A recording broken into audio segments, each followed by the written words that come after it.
రాజమహేంద్రవరంలో ఏప్రిల్ 4న చేస్తున్నటువంటి ఈ కార్యక్రమంలో కొత్తపేట నుండి ఇచ్చినటువంటి శిల్పి రూపొందించినటువంటి చిత్రాలన్నీ కూడా ఇక్కడ ఉన్నాయి.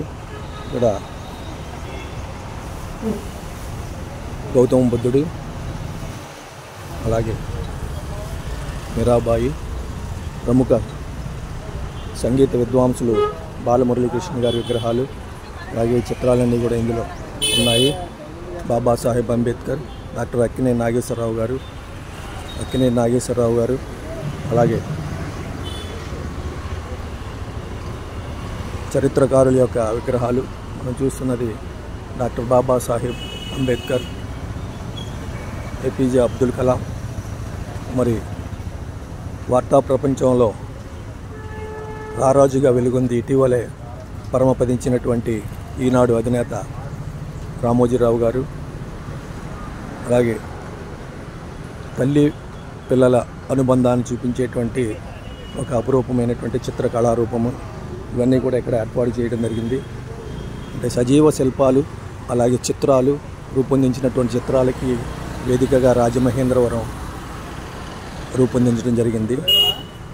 ఇది ప్రజలలో ఉన్నటువంటి, అలాగే చరిత్రకారులలో, చిత్రకళాకారులు ఉన్నటువంటి నైపుణ్యాన్ని ప్రదర్శించడానికి ఈ కార్యక్రమాన్ని ఏర్పాటు చేయడం జరిగింది. అంగరంగ వైభవంగా ఈ కార్యక్రమాన్ని ప్రారంభించడానికి రాష్ట్ర ప్రభుత్వము, రాజమహేంద్రవరం నగరపాలక సంస్థ, సాంస్కృతిక కళా విభాగము ఏర్పాటు చేయడం జరిగింది.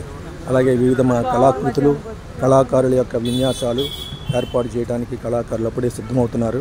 వివిధ కళారూపాలు కూడా రూపొందించడానికి ఈ కార్యక్రమం రూపొందించబడింది. ఇది చాలా ప్రతిష్టాత్మకంగా చేసినటువంటి ఈ కార్యక్రమం. అలాగే అమరావతి చిత్రకళా వీధిలో ఈ యొక్క కార్యక్రమాన్ని వీక్షించడానికి ప్రభుత్వం యొక్క ఆదేశానుసారము వాహన సదుపాయం కూడా కల్పించడం జరిగింది. నగరపాలక సంస్థ ప్రత్యేకమైనటువంటి సిబ్బంది అందరూ కూడా ఇందులో పాల్గొని ఈ కార్యక్రమాన్ని విజయవంతం చేయడానికి అహర్నిశలు శ్రమిస్తున్నారు. ఒకవైపు పారిశుధ్య విభాగము, మరొకవైపు ఇంజనీరింగు, పట్టణ ప్రణాళిక విభాగము, ఆరోగ్య విభాగము, ఇవన్నీ కూడా ఈ కార్యక్రమంలో పాలుపంచుకుంటున్నారు. ఈ కార్యక్రమం నిర్వహించడానికి జరుగుతున్నటువంటి ఏర్పాట్లలో అందరూ కూడా నిమగ్నమై ఈ కార్యక్రమాన్ని విజయవంతం చేస్తున్నారు.